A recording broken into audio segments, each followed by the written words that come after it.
नमस्कार, मैं हूं योगेश राणा और आइए बात करते हैं मिशन उत्तराखंड 2022 पर। हरक सिंह को लेकर आज उत्तराखंड की राजनीति में कई सारे बड़े सवाल हैं। इनमें से कुछ यूं हैं। नंबर 1, हरक सिंह का कैरियर खत्म हो गया है। नंबर 2, जनता सब समझ गई है, अब हरक सिंह कभी किसी सीट से जीत नहीं पाएंगे। नंबर 3, हरीश रावत भयभीत है, अगर हरक सिंह और प्रीतम की जोड़ी बन गई तो चुनाव के बाद के गणित बदल जाएंगे। और नंबर 4, हरक सिंह बड़े अकेले हो गए हैं, काऊ दिल्ली तक उनके साथ गए लेकिन बीच मझधार में छोड़कर चले आए। 2016 के कांड के अन्य भागीदारों ने भी हाथ छुड़ा लिया है, इसीलिए हरक सिंह बड़ा अकेले हो गए हैं। मैं यहीं से बात शुरू करता हूं। हरक सिंह अकेले है, लेकिन सवाल उठता है कि वो कब समूह में रहे हैं। वो हमेशा अकेले ही चले हैं, अकेले ही रहे हैं। मैं बात को आगे बढ़ाने से पहले एक तथ्य रख देना चाहता हूं। कोटद्वार, यमकेश्वर, पौड़ी, श्रीनगर, रुद्रप्रयाग, लैंसडाउन, ये 6 सीटें ऐसी है जिन पर हरक का प्रभाव माना जाता है। वो इन सीटों से किसी न किसी तरीके से जुड़े रहे हैं। यहाँ के बहुत सारे ऐसे लोग हरक के संपर्क में हैं जो उत्तराखंड की छोटी छोटी विधानसभा सीटों के चुनावी समीकरण को बनाओ और बिगाड़ने की हैसियत रखते हैं। दूसरे नंबर की बात, हरक सिंह को लेकर कितनी भी बातें की जाए, उनके पास 2 गुण हैं। एक, वो चुनावी हवा को भांप लेते हैं और दूसरा, उनको चुनाव प्रबंधन बहुत अच्छे से आता है।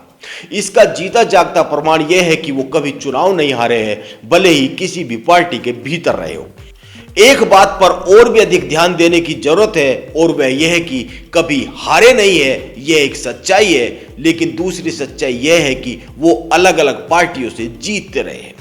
राजनीति में पार्टी बदलती है तो समीकरण बदल जाते हैं। अगर भरोसा ना हो तो जशपुर सीट से जाकर सिंघल साहब से पूछ ले। इसीलिए मैं कहता हूं, अगर वो चुनाव नहीं लड़ते हैं, केवल कांग्रेस को गढ़वाल की कुछ सीटों पर लड़ाते हैं, तो भाजपा कई सीटों पर चिंता में आ सकती है, क्योंकि उन्हें शेर गढ़वाल कहा जाता रहा है और गढ़वाल की जो सीटें मैंने बताई है उन पर उनका अच्छा खासा प्रभाव माना जाता है।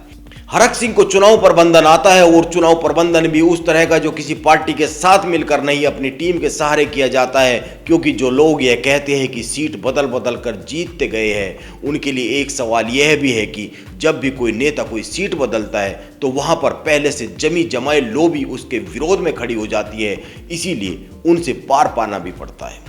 हरक सिंह इस तरह के विरोध में जीतते रहे हैं। इस तरह से जीतना 1-2 बार इत्तेफाक हो सकता है, भाग्य हो सकता है, लेकिन अनेक बार नहीं हो सकता है।